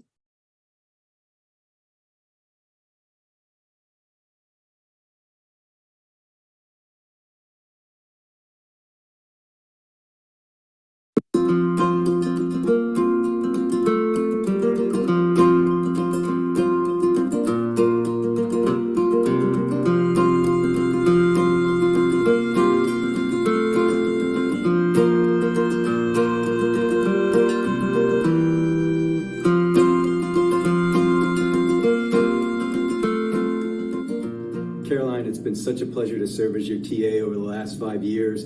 I've learned so much from you, from your insightful perspectives, as well as your practical wisdom. But the thing that I'm most appreciative for is the kindness and the generosity that you've shown me over the time together. And I have to say, there is no one with the energy that you have at any time of day or night, which we've tested many times. Your energy is boundless. Congratulations on the impact that you've had on the IESBA's activities, and good luck in the future.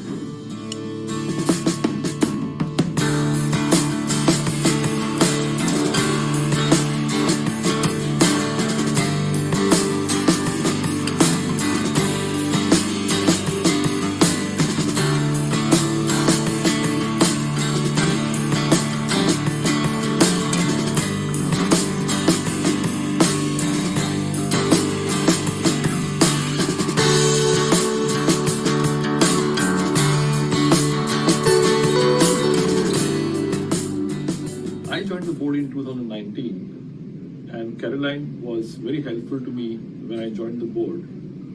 An ex-colleague in the firm, I've seen her being passionate about her work. Ethics is very close to her heart, and I've seen her contributing in the last 4 years, her 6 years at the board, whether the meetings were online or the physical meetings. She's very passionate, always willing to contribute and speak her heart out. She will be missed by all of us at the board, and I wish Caroline all the very best. Thank you.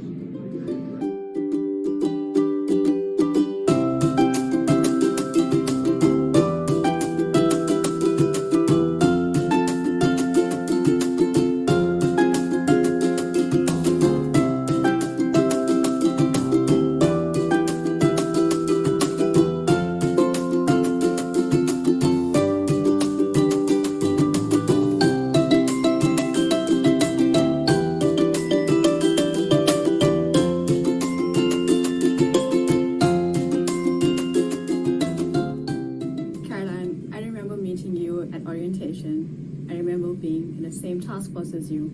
I remember when you got elected to vice chair. And the one thing that I know is that every Caroline I met was the same authentic, kind, sweet, brilliant woman. It's been a pleasure knowing you. I hope this is not goodbye, and you will continue to inspire me. Every time I go to Barnes & Nobles, I'm going to remember our trips. And every time I'm taking a selfie, I'm going to know that Caroline probably is going to do it better.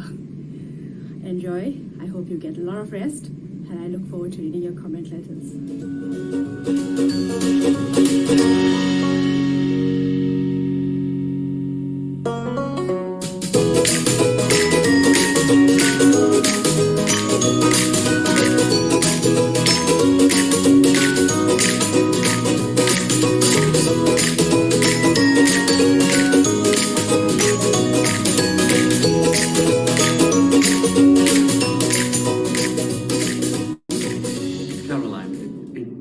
Been a pleasure to work with you for all the time and all your efforts, all your energy, and I think you are a role model because you have not only this professional attitude to respond in time, to give input, but it's also a great pleasure to work with you. And so thank you for all this contribution, for developing the standards, for having friendship, and I must admit how frequently you are active in LinkedIn. I think that's an absolute primary example, and I will try to follow a little bit. Thank you, all the best, and hope to see you soon.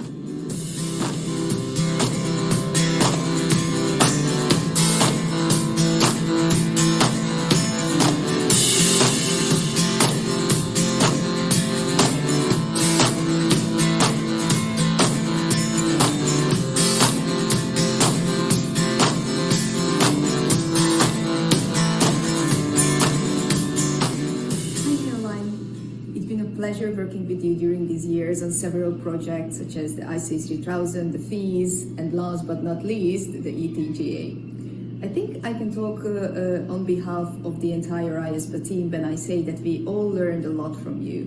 Your practical point of view, your always on-the-spot comments, and the attention to the details. But most importantly, I will always remember your kindness. I was with the IESBA and in New York for not even a month when after my first board dinner, I was leaving the restaurant and you approached me and asked me if I was sure I know my way home. So a couple of years later, I thank you again that you never let me get lost in this challenging world of standard setting. Thank you, Caroline, and we will miss you.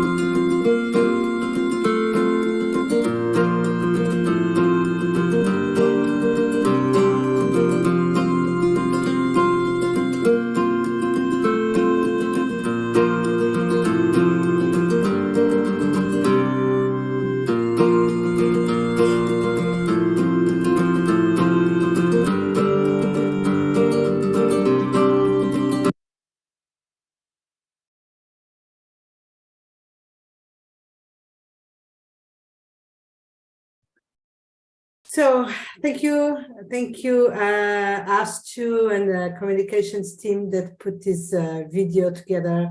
It's a way of keeping the memories in a physical support, while of course they will remain with us in our minds, in our memories, in our hearts.